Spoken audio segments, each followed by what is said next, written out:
बच्चे सर के पास हैं, नंबर आप कैंडिडेट्स को रेशियो में आप तो मैथमेटिक्स के देखें तो सफलता सबसे ज़्यादा आप हैं। 80% सफलता सबसे ज़्यादा नीचे भी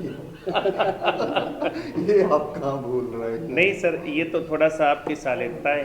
बिल्कुल सही बात। और दूसरी चीज़, आपके क्षेत्र में कुछ ऐसे लोग उभर गए जिन्होंने माहौल ही डिस्टर्ब कर दिया। 2 साल लगेगा सर, सब बदल जाएंगे। सफलता में जिस तरह से आप अभी नेट के बच्चे आए हैं, जितने सर के हमको लगता है 4-5 कितने दिए थे, 3 उसमें से निकल गए। रेशियो निकालिए, सबसे ज़्यादा है। सुबह बता रहा था मैं। आओ बैठो बैठो, आज आओ आओ। कहाँ गई?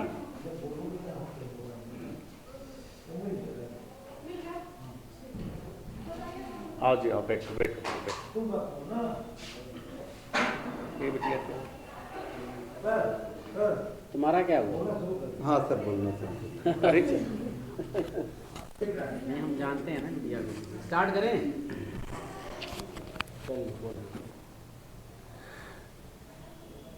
मैं doctor JP Mishra, Ananya YouTube channel पर आप सभी लोगों को भरपूर स्वागत, भरपूर शुभकामनाएं। इस आशा और अपेक्षा के साथ कि बिहार का जो रिजल्ट आया है, भी तो केवल टीजीटी का रिजल्ट वहाँ पर आया हुआ है और उसमें हर विषय के अभ्यर्थी बड़ी अच्छी मात्रा में सफलता लिए हैं और लगातार सेलिब्रेशन जारी है। हम लोग थोड़ा वेट कर रहे हैं, 22 तारीख को प्रवक्ता का रिजल्ट आ जाए, उसके बाद हम कंबाइन सेलिब्रेशन करेंगे। लेकिन इसी क्रम में हम अपने संस्कृत बैच के सेलिब्रेशन को आज स्टार्ट कर रहे हैं और क्रमिक सेलिब्रेशन आपको लगातार मिलती रहेगी। संस्कृत में बहुत अधिक मात्रा में जिस स्तर पर बच्चे हैं, नंबर आप कैंडिडेट्स के अनुपात में सफलता दर सबसे अधिक है। सबसे अधिक है सफलता दर।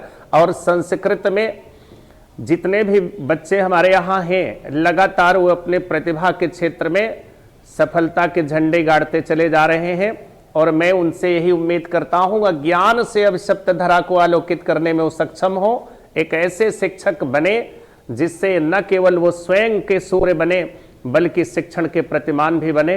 इसी के क्षेत्र में बहुत लंबा आपको न समय लेते हुए मैं अपने सहयोगी संस्कृत के प्रकांड विद्वान डॉक्टर अवनीश सर जी को बहुत बहुत शुभकामनाएं देते हुए, और इसमें हमारे साथ में वीरेंद्र सर हैं मैथ के, बहुत ही आप कह सकते हैं कि युवा शिक्षक और वैज्ञानिक तकनीकों से मैथमेटिक्स को पढ़ाते हैं। और उसमें सौरभ भाई बहुत पीछे खड़े हुए हैं, पहले सौरभ भाई भी आ जाए, बिना इनके तो कोई काम ही नहीं हो सकता है। हमारे सौरभ भाई हैं जो कि लगातार पूरे संगठन को ऑर्गेनाइज किए रहते हैं और इन सबके सहयोग से संस्कृत में गोविंद जी नाम है ना, गोविंद जी बहुत बेहतरीन सफलता अर्जित किए हैं। तो गोविंद जी भी आ जाए एक बार, बड़ा अच्छा लग रहा है। गोविंद जी बिल्कुल कैमरे के सामने, गोविंद जी सामने देखिए। और आज ये अद्भुत क्षण होता है, खास तौर पर देखिए कितना अच्छा लग रहा है और आप लोग भी बिल्कुल देख करके इसमें इनको भरपूर शुभकामनाएं देते हुए आप भी बढ़ते रहेंगे। और पहले सर को, अपने गुरुदेव जी को, है ना, बहुत बढ़िया बहुत बढ़िया।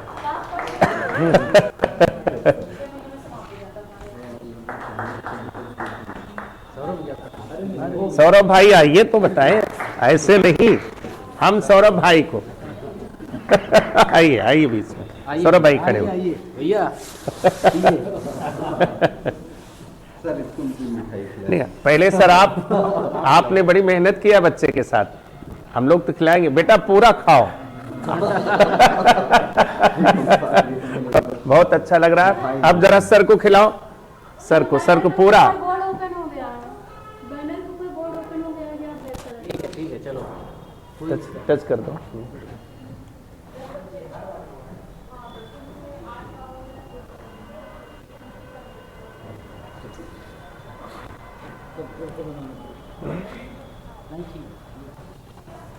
तो कौन अब इस क्रम में सौरभ भाई को, चलिए हम गाड़ी हटा रहे हैं, हमारी गाड़ी हटा रहे हैं।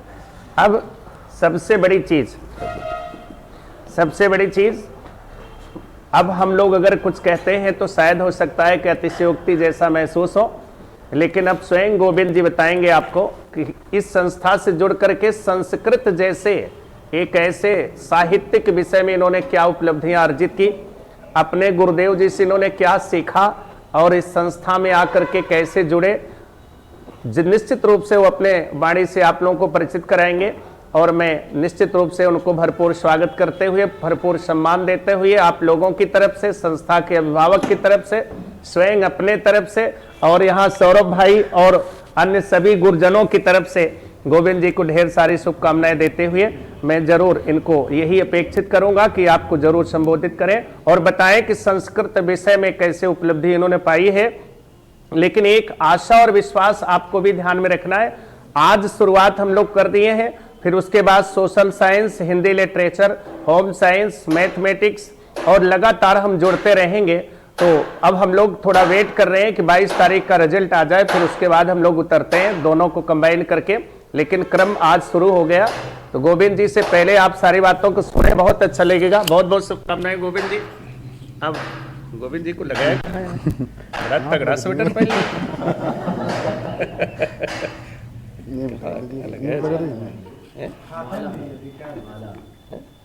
तो जाएगा।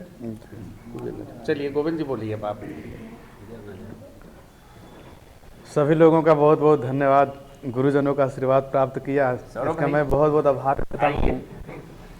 क्योंकि जो हम गुरुजी जो हमें सिखाए हैं, क्योंकि हम संस्कृत का छात्र हैं, तो संस्कृत जो गुरुजी शास्त्र के उपयुक्त जो हमें मंत्र सिखाए हैं, उस मंत्र के साथ मैं उच्चारण करूँगा, उसके साथ अपना मैं कैसे कैसे मैं कहाँ पर पहुँचा हूँ वो सब मैं आपको सामने रखूँगा।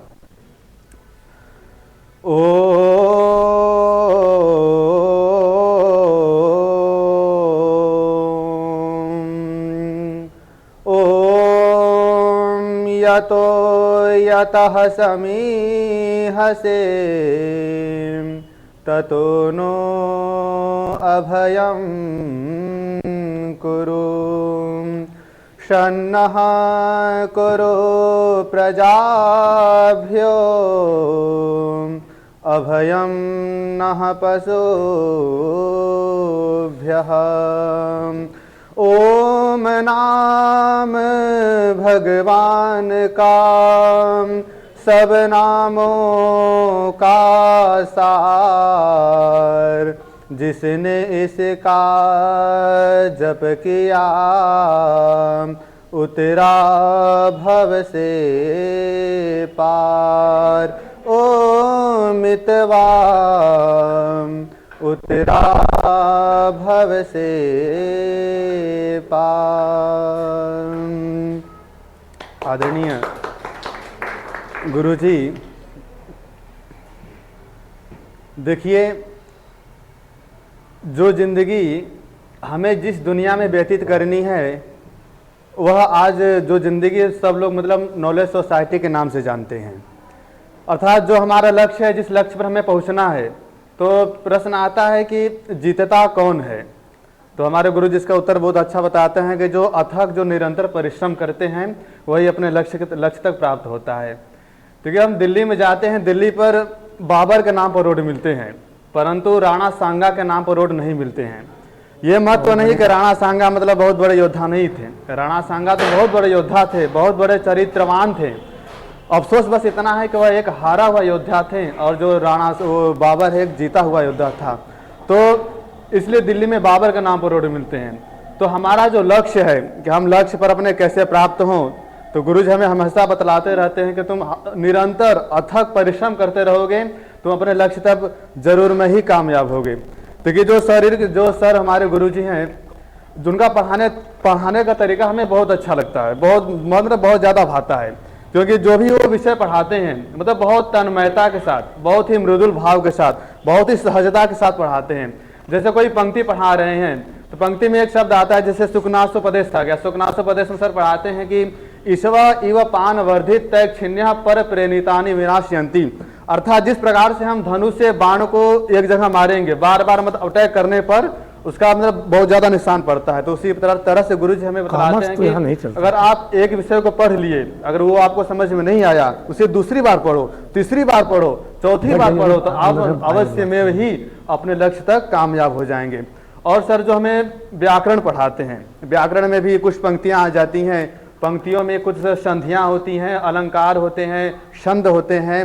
तो उस अलंकारों को, उस संधियों को, उस छंदों को कैसे सर हमें समझाते हैं कितने सरल भाव में। बहुत क्लिष्ट बहुत कठिन मतलब विषय होते हैं, उसमें पंक्तियाँ आ जाती हैं। जैसे कोई शब्द आ जाता है उपेंद्र, तो उपेंद्र सर बतलाते हैं कि उपेंद्र में इसको तोड़ा कैसे जाएगा, शब्द को, इसमें संधि को कैसे समझा जाएगा। जैसे उपेंद्र सर बतला दिए हैं, तो उसको तोड़ करके सर बतलाते हैं कि उपधन इंद्र, तो उप का जो अ है और इंद्र का जो ई है, तो अ प्लस ई बराबर चले गए। होता है। इसी प्रकार से चले गए। गुण संधि जो सारे बतला देते हैं कि अ के बाद ई आएगा तो ए करना है, अ के बाद अगर उ आए तो ओ करना है। इसी तरह से वो संध्या सर बतलाते हैं।